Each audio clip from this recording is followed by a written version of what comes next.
விவசாய சின்னத்திற்கு ஓட்டு போடுங்க. சாராய கடையை இழுத்து மூடுறதுக்காகவே நீங்க ஓட்டு போடணும். அதுலயும் வந்து ரெண்டு மாறி மாறி ஓட்டு போடுறீங்க. அவங்க தான் வந்து மறுபடியும் சாராய கடையை திறந்து சின்ன பிள்ளைகளை கொடுக்குறாங்க. அதனால இந்த முறை வந்து விவசாய சின்னத்துக்கு ஓட்டு போடணும்.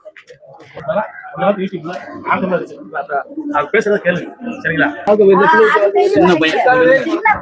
சின்ன பையன் குடிக்கிறான். அப்ப நீங்க என்ன செய்யணும்? முன்னாடி போட்ட ஆண்களுக்கு எல்லாம் போடுறதை விட்டுட்டு விவசாய சின்னத்துக்கு ஓட்டு போடணும். சாராய கடையை வச்சிருக்காளுக்கே போட்டோம்னா எப்படி மூடுவாங்க கிடையாது. அதுதான் நீங்க செய்றீங்க. ரெண்டு பேருமே சாராய கடை வச்சிருக்காங்க. நீங்க தான் வாங்கிக்கிட்டு போட்ட மாத்தி போடுங்க. அவன் வீடு வாசல் விட்டு அது போறான். ஓட்டு போடாது. அந்த 1000 2000 ரூபாய்க்கு வாங்கி நம்ம ஓட்டு போடுறதுனால அதான் இதுதான் நடக்கும். நல்லபடியா நடக்கும். நீங்க தைரியமா இந்த ட்ரிப் வந்து விவசாய சின்னத்துக்கு ஓட்டு போடுங்க. அந்த சின்னத்தை இந்த பாருங்க, அந்த இதுல போட்டு பாருங்க, அதுல போட்டுருக்கு பாத்துக்கோங்க. அந்த விவசாய சின்னத்துக்கு ஓட்டு போடுங்க. உங்களுடைய பேரம் பிள்ளை நல்லா பிழைக்கிறதுக்காக போடணும். சாராய கடை இல்லாத நாடா மாத்தணும் நீங்க. அதனால சாராய கடையை இழுத்து மூடுவதற்கு போடுங்க. நீங்க போடுங்கம்மா, நீங்க போடுங்க. நீங்க போட்டாலும் 1000 பேர் போட்ட மாதிரி போடுங்க.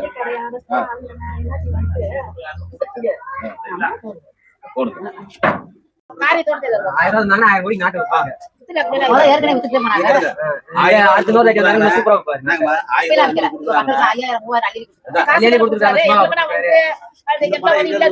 அஞ்சு லட்சம் கோடி இருக்கு நாட்டுக்காரே. அதுக்கு முதல் இருந்துச்சு.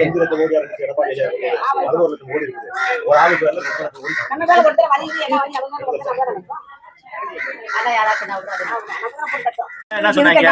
நீங்க எல்லா வீட்லயும் 1000 ரூபாய் தருவோம், எல்லா பொம்பளை தருவோம் அப்படின்னு சொன்னாரு. திடீர்னு ஏன் பண்ண நீங்க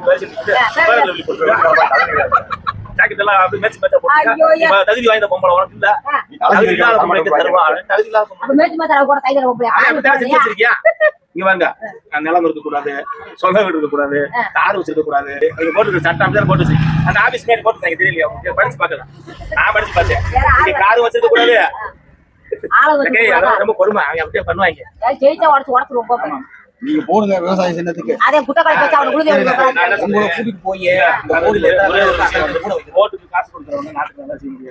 1 லட்சம் ரூபாய் அவங்க சம்பளம் மாசத்துக்கு 100 கோடி ரூபாய் செலவழிக்கிறேன்.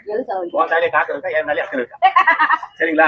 அதே மாதிரி ஒரு கவுன்சிலரா இருந்தாலும் 10,000 சம்பளம். நீ எதுக்கு 20 லட்சம் செலவழிக்கிற? இந்த வேலை இப்படியே இருக்கும். ரோடு மட்டும் வளர்ந்துகிட்டே இருக்கும். பாத்தீங்களா? ரோடு முதல்ல இங்க மேலே நிறுத்திக்கல, இப்ப எப்படி வளர்ந்துச்சு? தண்ணி ஊத்தி கோலம் மட்டும் இல்லையா? அப்படி இல்ல ரோடு மேலே ரோட போட்டு நக்கிட்டு காசு ஆட்டி அதுக்கப்புறம் கோழிக்கு இப்ப 20 ரூபா கொசு வராது. இது கழிச்சா நமக்கு தெங்கு வராது.